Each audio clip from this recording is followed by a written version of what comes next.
বন্ধুরা, চায়নাতে এমন একটি গ্রাম আছে যেটি সাপের গ্রাম নামেই বেশি পরিচিত। কারণ বন্ধুরা, এখানকার প্রতিটি ঘরেই 30-40টি ভয়ানক বিষাক্ত সাপ থাকে। কিন্তু প্রশ্ন হলো কেন, আর এত বিষাক্ত সাপগুলোকে তারা কিভাবেই বা চাষ করে? এই সব কিছু জানাবো আজকের এই ভিডিওতে। ভিডিওটি খুবই ইন্টারেস্টিং হতে চলেছে, চলুন শুরু করা যাক।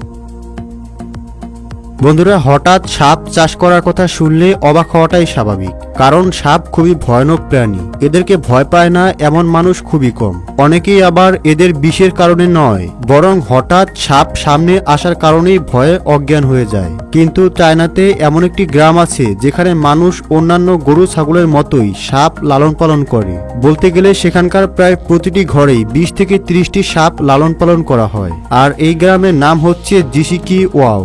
আর এই সাপ লালন পালনের মূল কারণ হলো এই ব্যবসায় লাভের পরিমাণ অনেক বেশি। সাপ চাষ করা শুরু হয়েছিল আজ থেকে প্রায় 40 বছর আগে। কারণ 40 বছর আগে প্রথমে একজন মানুষ এখানে সাপের ফার্ম গড়ে তুলেছিল। তবে ওই লোকের উদ্দেশ্য ছিল সাপের বিষ বিভিন্ন ঔষধ কোম্পানি পর্যন্ত পৌঁছে দেয়া। আর চায়নাতে সাপের মাংস খায় এমন মানুষের অভাব নেই, তাই তার এই ব্যবসা রাতারাতি বড় হয়ে যায়। আর মানুষ যখন বুঝতে পারলো এইভাবে সে কোটি কোটি টাকা আয় করছে, তখন তারাও একই কাজ শুরু করে দেয়। এই গ্রামে প্রতি বছর 30 লাখের চেয়েও বেশি সাপ লালন পালন করা হয়। একে তো এদের মাংস, আর দ্বিতীয়ত এদের বিষ।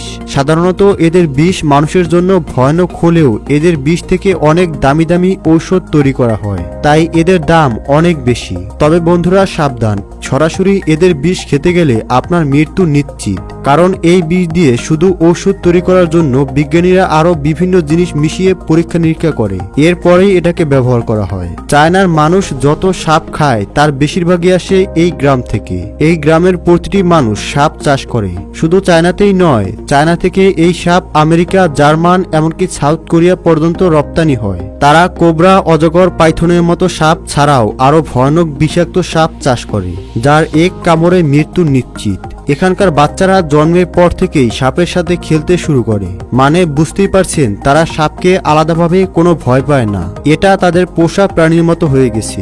বড় বড় সাপগুলো যখন ডিম পাড়ে তখন নির্দিষ্ট সময় পর সেই ডিম থেকে বাচ্চা বেরিয়ে আসে। আর বাচ্চা বের হওয়ার পর এই বাচ্চাগুলোকে অন্য জায়গায় নিয়ে যাওয়া হয়। আর এরা যখন প্রাপ্তবয়স্ক হয়ে যায় তখন এদের শরীর থেকে বিষ রেখে কসাইখানাতে নিয়ে যাওয়া হয়। এরপর সেখানে এদের শরীরের মাংসগুলো আলাদা করে ফেলা হয়। এছাড়াও এদের চামড়া আলাদাভাবে রোদে শুকানো হয়, কারণ এই চামড়া দিয়ে পরবর্তীতে ব্যাগ, বেল্ট সহ অনেক কিছু তৈরি করা হয় আন্তর্জাতিক বাজারে, যার মূল্য অনেক বেশি।